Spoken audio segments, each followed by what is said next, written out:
this chapter deals with pneumatic, simple pneumatic controls. These pneumatic control valves uses the compressed air for controlling the direction and speed of the pneumatic actuators and under pressurized air. These control of pressurized air hardly classified into two types: direct control and indirect control. So in direct control, the valve controlling the actuator is directly controlled by actuating the valve. In indirect control, the valve controlling the actuator is controlled by another valve. So this is the way it is called as indirect valve. That valve is called as pilot valve, and hence it is called as indirect control. So this figure shows direct actuation of a cylinder, wherein the valve is used for direct controlling of cylinder. There are three figures: figure A, B, and C. P is called as pressure port, A is called as pressure port, and R is the exhaust port. So you can see in flow path from P to A, that path is called as extension from P to A, and in figure B, it is flow path from A to R. It is called as retraction. So a cylinder can be used for direct, these valves can be used for direct actuation of a cylinder. So this figure shows indirect actuation, wherein the valve, the actuation is done actually by a pilot valve. That is why it is called as indirect control of this valve. So in operation, this 3x2 NC push button valve is operated. Allows low pressure air to be directed to the DC spool operation. When the spool in the valve operates, the high pressure air is connected to the cylinder port 2A. This causes the extension of the cylinder. So we have another retraction. When the push button is released, the pilot valve returns, thus closing the low pressure line and opening the exhaust. Due to this, the spool valve under spring pressure closes the high pressure line and opens the exhaust port. The cylinder retracts under spring pressure. This is called as indirect actuation or indirect control of the valve, wherein the controlling of the cylinder takes place by another valve, that is called as pilot valve. So speed control of cylinders. The speed of motion of a air cylinder can be controlled through the flow of compressed air, either at inlet or outlet, or it's a combination of both inlet and outlet.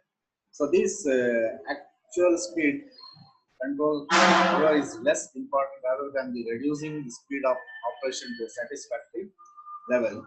So we have different methods employed for controlling speed of a cylinder. So two important methods which are used for controlling the speed of pneumatic cylinders they are called as metering inlet, or it is also called as supply air throttling, and the second method employed is called as metering outlet, and also it is called as exhaust air throttling. So this figure shows the two methods for controlling this speed: metering inlet. The first figure shows metering in pneumatic circuit for speed control of a double acting cylinder. So double acting cylinder, there are two. One is called as extension and the other one is called as retraction. Both these are controlled by these valves. So metering in metering inlet, the flow control valve is fixed between the inlet part of the cylinder and the compressor, as shown in figure. So metering inlet will produce uniform speed if the resistance force is constant.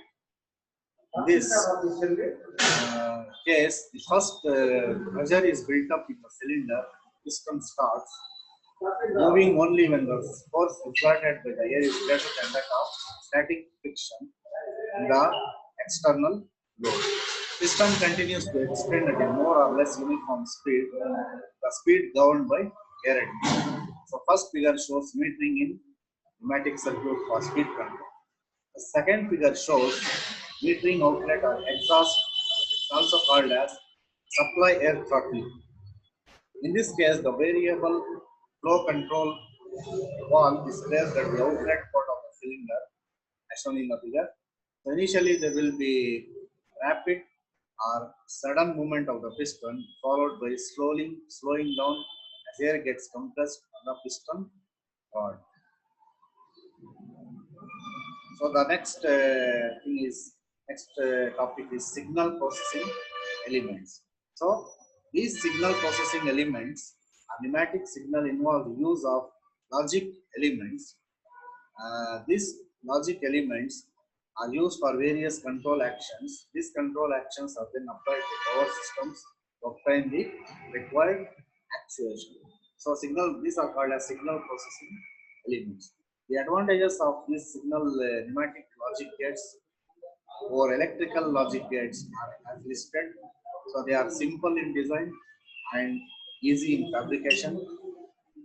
They electrical devices, unlike electrical devices, these pneumatic logic devices they do not undergo self-destruction under extreme pressure and heat. So that is one of the advantage. They are quite safe and convenient in explosive environments. So they can also be used in explosive environments. So they have longer life of operation. They are highly reliable and they have a faster response time, about 10 to 12 ms as compared to electrical relays and solenoids. So these are some of advantages of pneumatic logic devices or electrical logic devices. So among these, the logic gates are used. The five basic logic gates used are AND gate, OR gate, NOT gate, memory and time gates. The use of AND or OR gates practical applications is described. Now, the main logic gates which are used in this pneumatic controls are AND and OR gate. So this figure shows the logic gate. In first figure shows the OR logic gate. Okay. In OR logic gate, one of the several signals is present in the output, produces an output signal.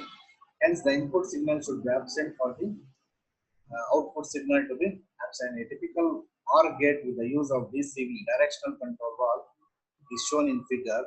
So you can see the OR gate used for signal processing elements, and this is the AND gate used for signal processing elements. So this is the signal processing elements used. Basically, there are two gates used: AND gate and OR gate.